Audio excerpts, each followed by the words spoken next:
Hi there, welcome to another edition of the Global Economic Outlook. My name is Philip, and as usual, I'll take you through one major event in the global economy. This week, we'll be looking at nothing else but we'll try and evaluate what the CBN treatment of the fintech companies means for the Nigerian economy. This is coming after the Central Bank of Nigeria secured an ex parte court order to freeze the accounts of seized fintech companies. Um, we believe it is another desperate move by the apex body to salvage 90 naira, which has been on a free fall even over the past few months. The move to freeze the accounts of these fintech companies came as a surprise to many, and as it was an ex parte order, it was probably a surprise to the fintech companies themselves. Because with an ex parte order, you do not need a response from the other party, or the other party might not even be aware of it.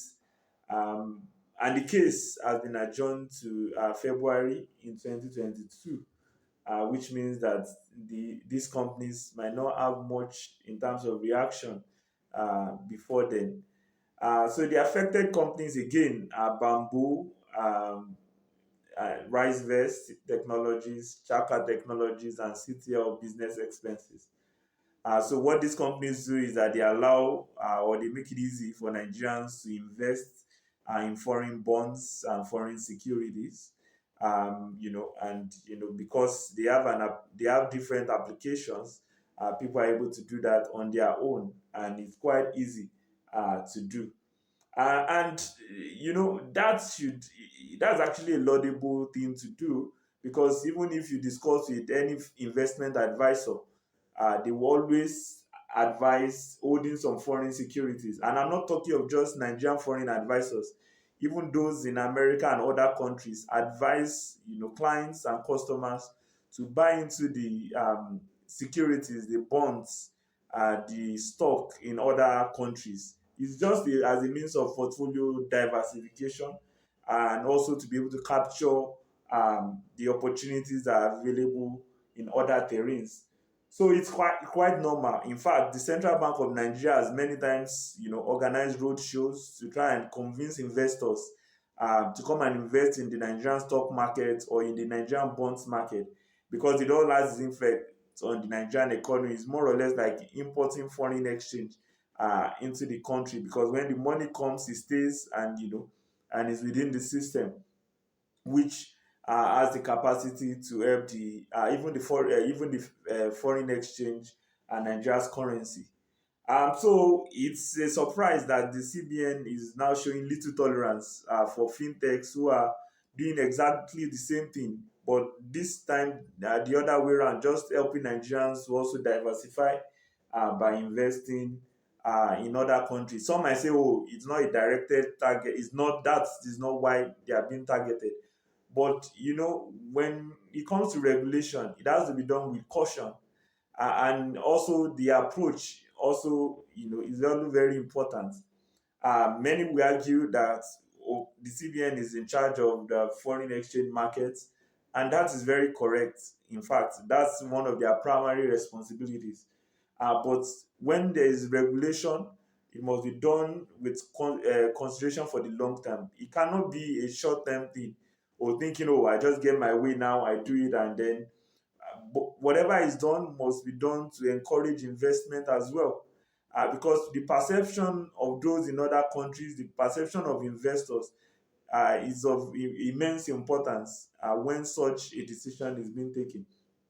Does it mean we do not like regulation? No. Certainly, we believe that the fintech companies must come under regulation, because then it makes investors more confident.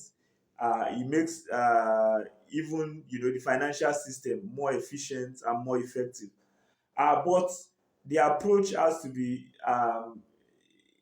right, because any approach that is taken, like in this case, it has the capacity to even stifle innovation, which is a serious concern. Because there are other strategies which the CBN could have used to deal with this matter.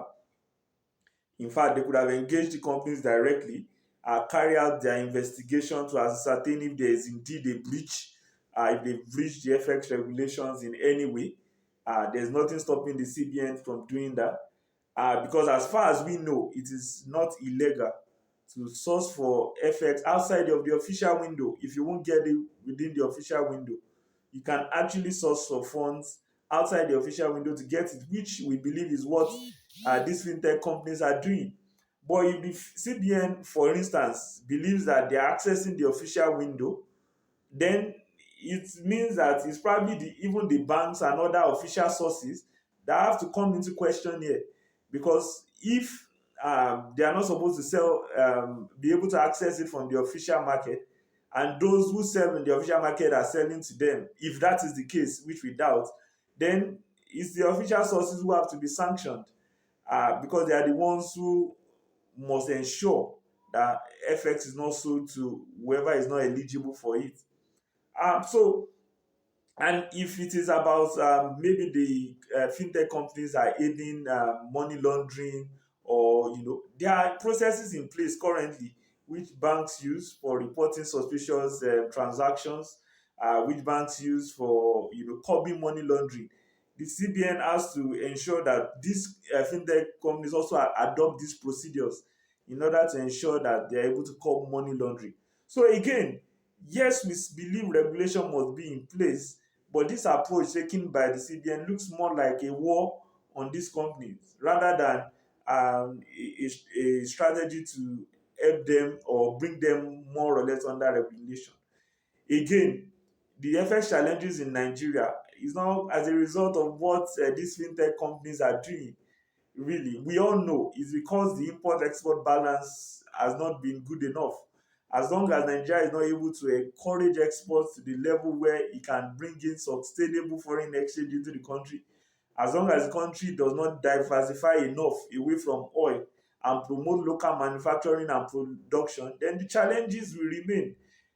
So it's just a function of, the main things, the core things that need to be done. If they are addressed, then the naira will definitely appreciate. But unless that is done, then the naira will continue to struggle. So our position is that technology will play a key role in Nigeria's economy. We know that already. In fact, they have the capacity to attract the foreign direct investment, which the central bank is also very much interested in. Now, if this sector, is very critical as it is, then the CBN must tread with caution, not to stifle the innovation in that sector, but rather to bring them under regulation, and then see how they can help the that particular segment of the financial industry to grow. Because if they create an atmosphere that erodes investor confidence, then even the foreign exchange, the foreign direct investment, which needs to come into the country, might not come as it should.